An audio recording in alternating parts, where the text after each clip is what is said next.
நம்ம எவ்வளோதான் வீடியோ போட்டாலும் நம்ம இந்த பிடிசெட் கேமராக்கு இருக்க வியூஸ் வந்து மற்ற கேமராஸ் இருக்க மாட்டேங்குது. அது ஏன்னே தெரில. இப்போ அதே மாதிரி தான் நம்ம சிவி பிளஸ்லேருந்து பிடிசெட் வைஃபை கேமரா தான் அன்பாக்சிங் பண்ண போகிறோம். இந்த வீடியோ வந்து ஃபுல்லாக பாருங்க. ஃபர்ஸ்ட் இதில் என்னென்ன ப்ராடக்ட் இருக்குன்னு பார்த்தீங்கன்னா, நம்ம ஃபர்ஸ்ட் ஓப்பன் பண்ணோடனே அதுக்கான அடாப்டர் ஒன்று கொடுத்துருக்காங்க. அது வால் மவுண்ட் பண்ணுறதுக்கான ஸ்டாண்ட் ஒன்று இருக்கு. அதுக்கான ஸ்க்ரூஸ் இருக்கு.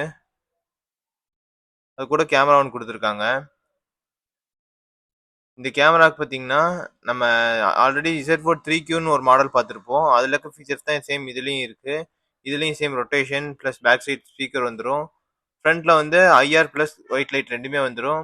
கேபிளும் அதில் இருந்த மாதிரியே கேபிளும் நல்லா லென்த்தாகவே கொடுத்துருக்காங்க. இதை நீங்கள் வந்து லேண்ட் கனெக்ட் பண்ணி நீங்கள் வைட் மூலமாக கூட இந்த கேமரா யூஸ் பண்ணிக்க முடியும். கஸ்டமருக்கு வந்து இது கூடவே 64GB SD கார்டு ஒன்று போட்டு கொடுத்துருந்தோம். கஸ்டமர் வந்து அவுடோரில் கேட்டிருந்தாங்க. அந்த அடாப்டர் எல்லாம் வைக்கிற மாதிரி நம்ம அவுடோர் கேமரா பாக்ஸ் ஒன்று போட்டு அதுக்கு மேலேயே நம்ம ஸ்டாண்டை ஃபிக்ஸ் பண்ணி பக்காவாக கேமரா ஃபிக்ஸ் பண்ணி கொடுத்துட்டோம்.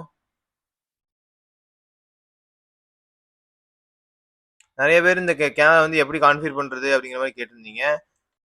ஃபஸ்ட்டு நீங்கள் உங்கள் ப்ளே ஸ்டோர்லேயோ இல்லை ஆப் ஸ்டோர் எதாக இருந்தாலும் சரி, ஈஸி கேம் ப்ளஸ் அப்படிங்கிற ஒரு மொபைல் அப்ளிகேஷன் டவுன்லோட் பண்ணுற மாதிரி இருக்கும். இதோட ஸ்பெல்லிங் பார்த்தீங்கன்னா EZYKAM ப்ளஸ் அப்படிங்கிற ஆப் டவுன்லோட் பண்ணிக்கோங்க. டவுன்லோட் பண்ணிவிட்டு நீங்கள் அதில் ஃபஸ்ட்டு சைன் அப் பண்ணணும். இது வந்து உங்கள் மெயில் ஐடி வச்சு மட்டும்தான் சைன் அப் பண்ண முடியும். முடிஞ்ச வரைக்கும் உங்களுக்கு நீங்கள் ரெகுலர் யூஸ் பண்ணுற மாதிரி மெயில் ஐடி போடுங்க. போட்டுட்டு நீங்கள் பாஸ்வேர்ட் க்ரியேட் பண்ணுற மாதிரி இருக்கும். பாஸ்வேர்ட் க்ரியேட் பண்ணிக்கோங்க. உங்களுக்கு லொக்கேஷன் ப்ளஸ் உங்களோட ப்ளூடூத் வந்து அலோவ் பண்ணட்டுமான்னு கேட்கும். நீங்கள் அலோவ் கொடுத்துக்கோங்க. அப்போ தான் நீங்கள் ப்ளூடூத் இல்லை ஒய்ஃபை மூலமாக உங்களோட டிவைஸ் நீங்கள் லோக்கலாக ஆட் பண்ணிக்க முடியும். இதே நீங்கள் ஒய்ஃபை எனேபிள் பண்ணிட்டீங்கன்னா ஆட்டோமேட்டிக்காக அதுவே சர்ச் பண்ணி எடுத்து வந்துடும். இல்லைன்னா நீங்கள் மேனுவலாக நான் பார்க்குற மாதிரி ஸ்க்ரால் பண்ணிட்டே வந்தீங்கன்னா அதில் வந்து அந்த மாடல் இருக்கும். அந்த மாடலை செலக்ட் பண்ணி நீங்கள் நெக்ஸ்ட்டு கொடுக்கணும். நெக்ஸ்ட்டு கொடுத்தோடனே உங்களுக்கு வந்து ஒய்ஃபை எனேபிள் பண்ண சொல்லும். உங்ககிட்ட இருக்க ஒய்ஃபை நெட்ஒர்க் ஏதாவது இருந்துச்சுன்னா அந்த ஒய்ஃபை நெட்ஒர்க் வந்து கனெக்ட் பண்ணிக்கோங்க.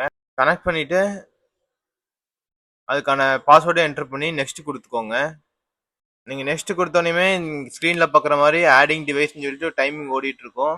இது போக உங்கள் டிவைஸ்லேயே வந்து நெட்ஒர்க் கனெக்டிங் அப்படிங்கிற ஒரு மெசேஜ் வரும். ஒன்ஸ் கனெக்ட் ஆன உடனே உங்களுக்கு டிவைஸ் வந்து ஆட்டோமேட்டிக்காக ஆன்லைன் ஆகிடும். ஆன்லைன் ஆனோடனே நீங்கள் வியூ பார்க்க ஆரம்பிச்சிடலாம். இந்த கேமரா பார்த்தீங்கன்னா உங்களுக்கு ஆல்ரெடி சொன்ன மாதிரி தான் நைட் டைமில் வந்து IR ப்ளஸ் கலர் ரெண்டுமே வந்துடும். நீங்கள் IR வேணால் IR ஃபிக்ஸ் பண்ண முடியும், கலர் வேணால் கலர் ஃபிக்ஸ் பண்ணி யூஸ் பண்ணிக்க முடியும். இதே மாதிரி கேமரா உங்களுக்கு இன்ஸ்டலேஷன் பண்ணாலும் இந்த கேமரா பற்றி மேல் டீட்டெயில்ஸ் தெரிஞ்சுக்கனாலும் கீழே டிஸ்கிரிப்ஷன் நம்ம காண்டாக்ட் பண்ணுங்க. நிறைய பேர் இது எப்படி பர்ச்சேஸ் பண்ணுறதுன்னு தெரில அப்படிங்கிற மாதிரி சொல்கிறீங்க. ஸ்க்ரீனில் தெரிய நம்பர் காண்டாக்ட் பண்ணுங்க. நம்ம டீம் வந்து உங்களுக்கு கைட் பண்ணுவாங்க. ப்ளஸ் நீங்கள் வாங்கிட்டேங்க சார் எப்படி இன்ஸ்டலேஷன் பண்ணுறதுன்னு தெரியல அப்படின்னாலும் நம்மளுக்கு காண்டாக்ட் பண்ணுங்க. இன்ஸ்டலேஷன் ஸ்டெப் பை ஸ்டெப் எப்படி பண்ணுறதுன்னு A to Z நம்ம சப்போர்ட் கொடுக்குறோம். இதுக்கான SD கார்டு எல்லாமே நம்ம பேக்கேஜாக நம்ம கொடுத்துடலாம். இதுக்கான ப்ரைஸ் வேணும்னா கீழே வந்து ப்ரைஸ் அப்படின்னு கமெண்ட் பண்ணுங்க. இதுக்கு ப்ரைஸ் வந்து நான் உங்களுக்கு கமெண்ட்ல சொல்கிறேன். நெக்ஸ்ட் வீடியோவில் பார்க்கலாம். தேங்க்யூ.